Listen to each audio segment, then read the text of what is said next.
Hello, I'm Abby and I'll be teaching you how to etch on Plexiglass, and this will be the first part out of 2 on Dry Point Ink Intaglio Home. Here I'll be going over the etching, and then in part 2 we'll go over the inking. So to begin, I'll be going over the materials you need. First, you'll need your image, whether that's drawn out like mine or printed from a printer. The size I'm doing is 8 by 10. One of the other things you have to remember is that if you have any words or figures in there, the image will come out mirrored, and I'll be able to show you that in the inking phase once we get there.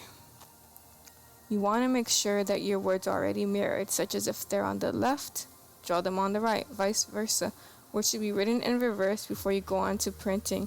So if you're printing it from a printer, or if you're drawing it, just be sure to draw it like flipped. If you're doing it from a phone, just mirror it.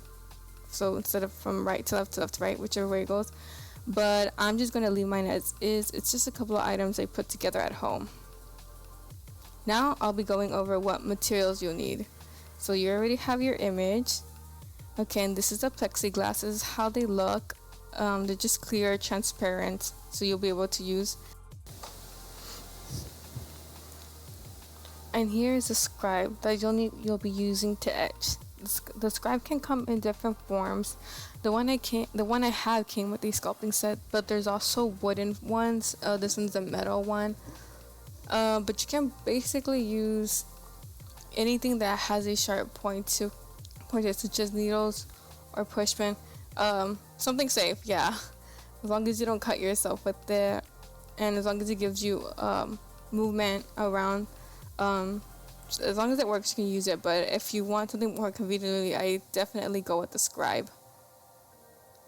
So, going back to the plexiglass, before you forget, take off the film. You don't want to start etching on it and then realize something's wrong. Be sure to take off the back side too. You'll get a nice clear glass, and you can use either side to etch on. It doesn't matter. So let's say you kind of screw up on the one side, just flip it around and use the other. Super convenient. So nice and clean. And my image is taped down, by the way. Though I would suggest use artist tape over regular Scotch tape. I just couldn't find mine. But after I took mine off, it was okay. Just saying. So one of the cool advantages of Intaglio is that you can easily just place your plexiglass over the image. And so that way, when you start etching, you can easily just transfer your image to the glass. So with that, you have your setup. Easy as pie. So next, you can start etching. So for the Intaglio, its etching is more like scratching on the surface of the plate. So if you've done any other forms of printmaking, like woodblock carving or linoleum carving, it's completely different. But with Intaglio, it's etching. And it's a lot like drawing, which is one of the cool parts. So yeah, don't treat Intaglio like it's carving, it's etching. Though the things you do want to have to keep in mind is when it comes to the etching is that you're dealing with values. So you need to leave lines on the you need to leave no lines on the lights, and more lines on the darks. This affects this affects how the ink will show up on your print. Because when you apply the ink is going to fill into the scratches, and that's what will show up as your print. I did one the other way around, and it didn't work as I thought it would. I won't show you my failure. That's why I'm going to teach it to you correctly. Also, when I get to the printing phase, I'm going to do it more than once so you all can see the difference between adding more or less ink. Also, just as a head up, I do move my camera a lot, so you'll be seeing that. So here we go. So like I was saying, you want to make the darker areas more scratches. Also, it doesn't matter where you start from, so up, down, left, right, whatever works for you. But I'm me, and I tend to move a lot, so don't feel like you're doing it wrong if you just start from a different area. So here I'll be starting with cross-hatching marks. That's how you want to approach this Intaglio phase. Just, down, down, left, left, right, right. I know it's a little bit difficult to see with my hand in the way, but when I finish, I'll show you how it'll look. And you pretty much repeat this process through the whole image, so you definitely have to be patient about it. So I am going to be doing this for a while. You'll see me doing this a lot, actually. As a side note, I'm actually tackling two projects to one. This piece is for my printmaking class, so that's why it's a bit more detailed and looks a certain way. Otherwise, I would have liked to do something simpler, but you're all allowed to do your own designs. And well, the second project is making this video, and I honestly really hope it helps y'all. I am sorry if I do stay a little quiet during the videos, but I did speed them, like while I was doing it, I did speed them up, so you'll get to see that later. So just to explain the piece I'm working on, I'm sure you noticed that the items that I put together, or if you can tell what they are that I put together, but if you don't, it's just one of my video game controllers, a perfume bottle, and some shades, and the background is my dresser mirror with my TV on it and my bookshelf off to the left. My setup's different now, but that's how it was before. Which really don't have anything to do with each other, I'm pretty sure. But besides the point, my real theme is reflective surfaces. So I've been picking up objects that reproduce that image. So, you know, mirrors reflect, so that's what I did. So here's a bit of a speed up.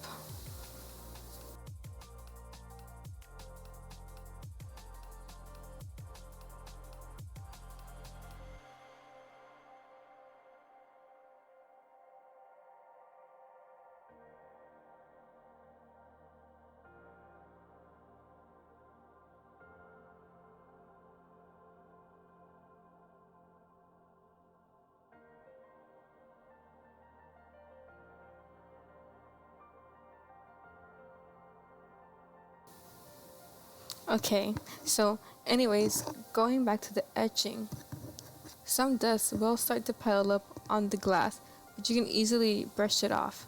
You can use your hands or another brush.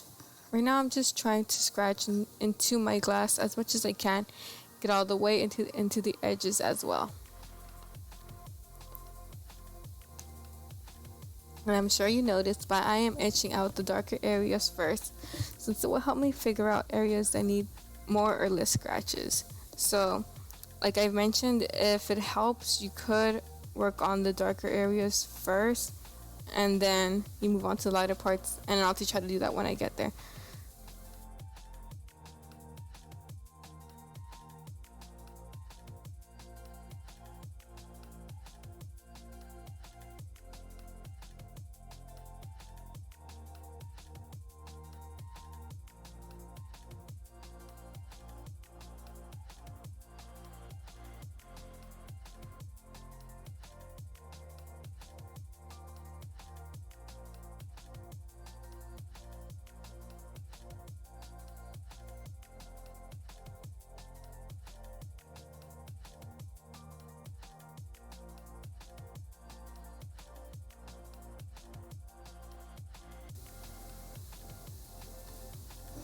Alright, back to reality.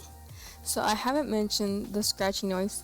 Don't worry, you're fine. That is the sound of the scribe hitting the glass and making and multiple mark making. So don't worry, that's a normal sound.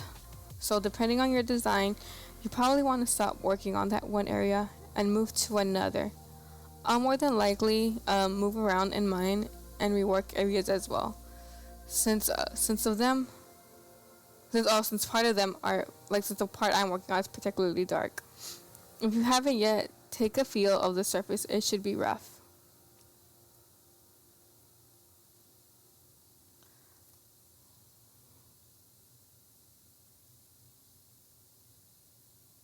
So with this speed up, didn't realize I kind of did that here. My bad. So right now I'm just kind of adding a little bit more edges into this really dark value part in my image, but I'm going to move on to the other area, which is the side of my shelf. I'll go over how to do the gradient. I'm just going to add a few more lines here.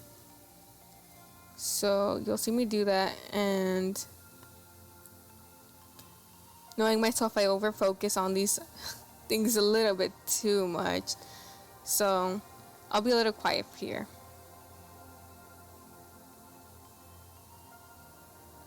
Actually, I just remembered. So I'm gonna go on a bit of an etching tangent because I did watch a couple of other tutorial videos before starting mine, and of course many of them are made by professional artists, and I'm a printmaking amateur at best. But I noticed that a lot of them don't really go into detail on the etching, but do well in the printing, and I'm just like, wait, how do you expect others to jump from point A to point B without a proper explanation? Like, yes, they do mention cross-hatching, but they don't necessarily tell you that you need to create more marks in darker areas and less marks on lighter areas. Heck, on some of the lighter areas, you don't even have to make marks. Like, they don't tell you that. And as a beginner, that is valuable information to you. And if you want to continue exploring Intaglio, and if you want to explore, I'm not sure if I'll do justice in my own explanation, but I do hope it suffices enough to help one learn. I did have a couple of my classmates have their own troubles on the inking printing portions, and that's because of our situation taking printmaking online. As ideal as it would be to do this in a studio, the pandemic doesn't allow us to, and rather keep everyone safe than sorry. So yeah, I'm at home. I would much rather be in school doing this. So when I did my first test run, I had completely done this the wrong way. Being a little too confident on my memory, which is a big no on my part because I have terrible memory. Anyways, me being me, I rolled down the ink instead of dabbing it when I tried to ink. All that appeared was a mess of splotchy ink on the paper, and I was like, that's not right. So yes, don't roll on the ink when it comes to Intaglio. You're supposed to dab it, and of course when I get to the printing phase, I'll teach you, because I took a printmaking class before, but I didn't really get to. I did this process, but that was like at least 2 to 3 years ago from now, and I completely botched it when I did now because of my memory. So after watching videos, I learned. But this really made me realize how difficult it is to learn these type of techniques remotely, because not having your own equipment or stations or your teachers, professors, mentor, whoever there to guide you is difficult, and depending on little help to guide you through it. Oh, and you're depending on a little help to guide through it. So I really hope this helped. I'm hoping in the future you guys won't have to do this remotely, because it is a little bit more difficult than it seems. I wish I could say it's easy. It's fun, like, depending on what you do, but it is very time consuming. This process is, in general, is very time consuming. There's a few other different printmakings that are maybe a little bit on the more technical side, but I found this one to be the most enjoyable, at least for me, because it's a lot like drawing, and I really enjoy drawing. So this is why I decided to do this tutorial compared to any other printmaking tutorial. Yeah, I'm more of a pencil painter person. I usually prefer to do abstract over realism, and so this is really like pushing me out of my comfort zone. I mean, I don't mind doing still lifes. Like, I actually really like the theme I'm going for. It's just I wish I could be doing more of my own thing instead of like what they kind of required. But it's cool. It does that to you. So I'm almost at the point where I've got enough scratches. I'm sorry my arm's in the way half of the time. I was using my phone to record. But we'll get there.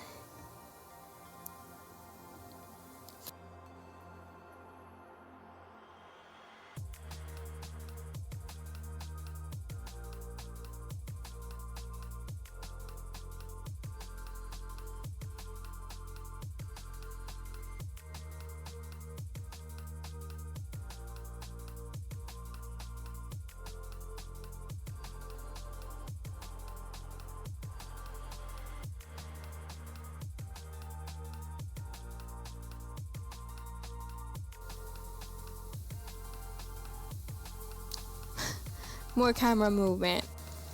So at this point, I've created the necessary scratches I needed, and I will show you up close on how it looks. So I made all those tiny, teeny, tiny little marks, and in there, that's where the ink will fall into.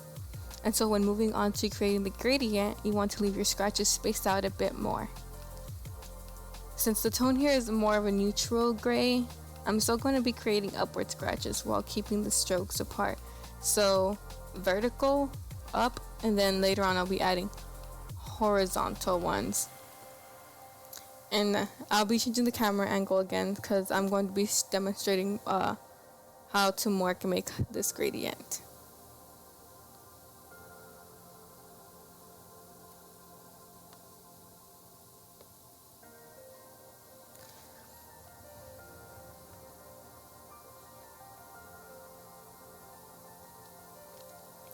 Up we go. Okay, settled, almost settled. There we go. So now we've been stationed again. Yeah, so here I'm going to be making more vertical marks, but I'm leaving them spaced out. I know it's difficult to see, and I couldn't really hold my scribe at an angle because I wasn't applying enough pressure. But I'm just making more vertical marks, make them a little longer too. That's what I did, and I keep them a little bit more spaced out. So where the lighter it is, the less marks you want. So let's say for the gray, more darker, more, gradiating gray, I'm like, let's put this into number perspective. I'm adding more lines, like 10. But once I start moving more to the white, it's like I'm doing 3.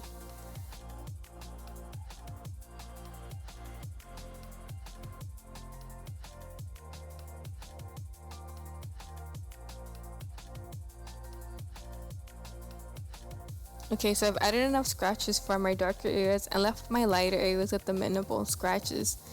So when you meet at the gradient, you want to add more scratches, but in the opposite direction. Hence the hatching. And when you start reaching more dark areas, you want to make those marks smaller. So be free to experiment. You don't have to follow what I do.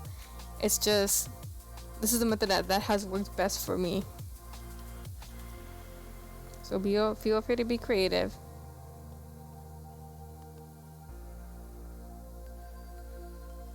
So after this, you basically want to repeat this process over areas you think still need more work.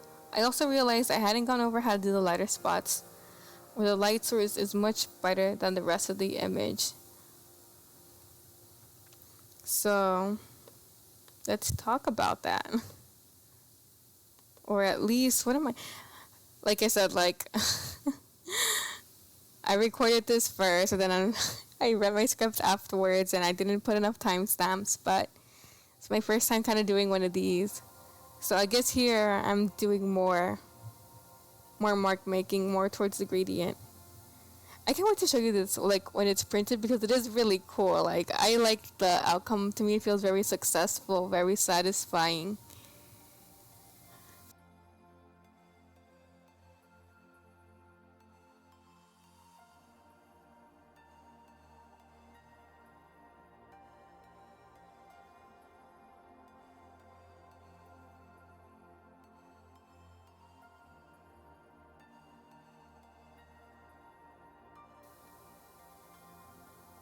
Alright, let's go to the part y'all want to know about. So to explain, the area where the light is stronger, you basically don't have to etch. And I kind of did mention this earlier, you really don't even have to etch these areas. I do have some areas where the values are a bit darker, and by that I mean where it's kind of like that white hitting the gray area. That's another gradient right there. So where I'm starting, I have an edge there, so you kind of want to etch out that edge too if you have any edges. If you're doing realism like me, you want to keep all your edges kind of blended together. But if you're doing something with a bit more contour, then feel free to make those outlines. Just go for it. So So on the lighter parts, or from my white to grays, I create upward strokes like earlier that are close together and pretty much repeat the cross hatching method if needed. But other than that, you can just leave the plexiglass alone on areas of strong light. You'll see how this works when we get to the inking part. I was like, so there's my light scratches. My bad. Yeah, they still feel rough. You just want to make sure you're getting that good old gradient going on. But yeah, hopefully that all made sense. But from here on out, I'll be speeding up the process until I get to the end.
So here is my finished plexiglass, all scratched up.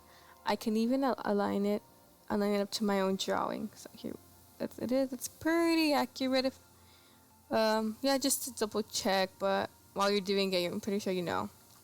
And so I'll be doing a close up right now.